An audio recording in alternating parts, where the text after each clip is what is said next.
नमस्ते दोस्तों। आज हम बात करेंगे 11th क्लास की सब्जेक्ट की। तो देखिए, ऐसे ही आप 11th में आते हैं तो अचानक से साइंस लेते हैं तो अचानक से ही आपको पता चलता है कि भाई साइंस बड़ी मुश्किल है, फिज़िक्स तो बहुत ही मुश्किल है। और आप फंडामेंटल क्लियर करो, फंडामेंटल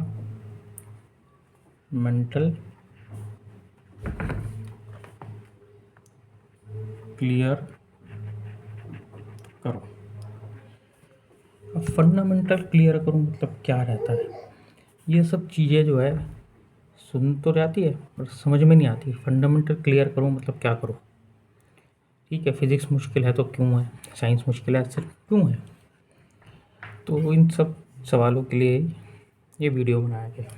देखिए, इसमें हम जो है छोटी छोटी बातें करेंगे जो आपको प्रिपेयर करेगी कि आप जब साइंस लेंगे तो आपको किस तरीके से उसको समझना है। तो उससे पहले अभी तक आप 10th तक क्या पढ़ रहे थे, इसको आप इस तरीके एग्जाम्पल समझिए। आप 10th तक पढ़ रहे थे कि भाई इस टाइप की कोई इक्वेशन है, इसका x की वैल्यू कैसे निकाल सकते हैं। ठीक है, इसे क्वाड्रेटिक इक्वेशन बोलते हैं, आपको पता ही होगा। अच्छा, अब एक बात बताइए भाई, इक्वेशंस तो बहुत सारी बन सकती है। x³ की बन सकती है, x4 की बन सकती है, x-1 स्क्वायर, x-1 क्यूब, ऐसे बहुत सारे वेरिएशन हैं। तो आपको यही क्यों स्पेसिफिकली पढ़ाया गया? इसी के लिए अलग से चैप्टर क्वाड्रेटिक इक्वेशन, इसके रियल रूट है, इक्वल है, जो भी आपने पढ़ा है वो क्यों पढ़ाया गया, ये इम्पोर्टेंट बात है। तो अब आपको ये समझना ज़रूरी है कि ये 11th-12th मुश्किल इसलिए होती है क्योंकि हमें अब तक क्या समझाया जा रहा था, कुछ इस तरह की इक्वेशन है, कुछ इस टाइप की इक्वेशंस हैं, तो इसमें x और y की वैल्यू कैसे निकालते हैं।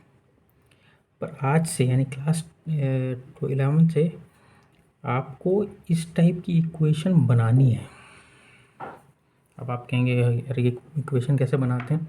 देखिए, इक्वेशन कैसे बनाते हैं उसका एक मेथड है, वो हम अगले वीडियो में बात करेंगे। पर माइंडसेट क्या है कि अब आपको ये सब बनाना है, इस टाइप की इक्वेशन, इस टाइप की, डिपेंडिंग अपॉन प्रॉब्लम कि आपकी कौन सी इक्वेशन बनेगी और उससे क्या निकालेगा। अब देखिए, इक्वेशन गलत भी बन सकती है, ऐसा तो है नहीं। दो लोगों ने एक ही प्रॉब्लम देखी, अलग अलग इक्वेशन बनाई, तो उसमें तो कौन सी इक्वेशन सही है? हो सकता है दोनों ही सही हो, ये भी एक पॉसिबिलिटी हो सकती है। तो उसके बारे में फिर किसी अगली वीडियो में बात करेंगे। तो अभी आपको क्या समझना है कि भाई फंडामेंटल क्लियर करो मतलब क्या है कि पहले आप मेंटलिटी चेंज करो कि अब हमें एक सवाल मिलेगा उसका जवाब निकालना ये नहीं है, आपको सवाल को मैथमेटिकल फॉर्म में लेके आना है। ये इम्पोर्टेंट याद रखो, आपको सवालों को मैथमेटिकल फॉर्म में लेके आना है। और मैथ्स क्या है, मतलब मैथ्स का मतलब क्या होता है, मैथ्स कैसी ब्रांच है? अच्छा, किसी ने ये फिर सोचा है कि भाई सब्जेक्ट जो है जैसे फिज़िक्स है उसमें अलग अलग चैप्टर है, तो क्या सोच के अलग चैप्टर बनाया जाए? वो अलग क्यों है, मतलब कि उसमें अलग ही क्या है? ठीक है, ऐसे ही मैथ्स में भी है। तो ये सब चीज़ें इंपॉर्टेंट है। आप पढ़ेंगे मैथ्स में एक ट्रिग्नोमेट्री करके एक ब्रांच है, अलजेब्रा है, कार्टेशियन कोऑर्डिनेट है, वेक्टर कैलकुलस है, 3D है। इस तरह फिज़िक्स में आप पढ़ेंगे। केमिस्ट्री में जैसे केमिस्ट्री में बात कर लेते हैं, फिज़िकल केमिस्ट्री है, ऑर्गेनिक केमिस्ट्री है, इनऑर्गेनिक केमिस्ट्री है। इस तरह फिर फिज़िक्स में हम याद करेंगे, मैकेनिक्स है, ऑप्टिक्स है, इलेक्ट्रिकल एंड मैग्नेटिक डायनामिक्स है, इलेक्ट्रोमैग्नेटिक वेव्स है, ऐसे बहुत सारे अलग अलग वो हैं। तो ये सब क्या है, तो ये सब चीज़ें समझने की ज़रूरत होगी। यानी आपको क्या सोचना है कि अब मेरे को इक्वेशन बनाना है कि हम ये इस पे क्यों पहुँचे, इस टाइप की मेंटालिटी रखनी है। अब देखिए, अब तक आप 10वीं तक क्या सॉल्व करते, आपका माइंड क्या आप ट्रेन था, हम कुछ पढ़ेंगे उसके सवाल आएंगे हम सॉल्व कर देंगे। ये मेंटालिटी अब बदलनी है। ये मेंटालिटी बदलना ही मुश्किल है, बाकी ये 11th-12th में कुछ नहीं है। अगर आप इस मेंटालिटी के साथ आपने पढ़ाई शुरू करी कि ये हमें क्या चीज़ बताना चाह रहा है, ऐसी क्या चीज़ है जो ये हमें सॉल्व कराती है। अब इसके बारे में एक अलग वीडियो में बात करेंगे कि हम जो है ये मैथमेटिकली मॉडल्स बनाना, फिजिकल ऑर्डर बनाना, कंसेप्चुअल मॉडल बनाना, या किसी अगली वीडियो में बात करेंगे। पर मेन मुद्दा क्या है, आपको इस टाइप के मैथमेटिकल मॉडल बनाने चाहिए। उसके एक मेथड है, उसके बारे में बात करेंगे।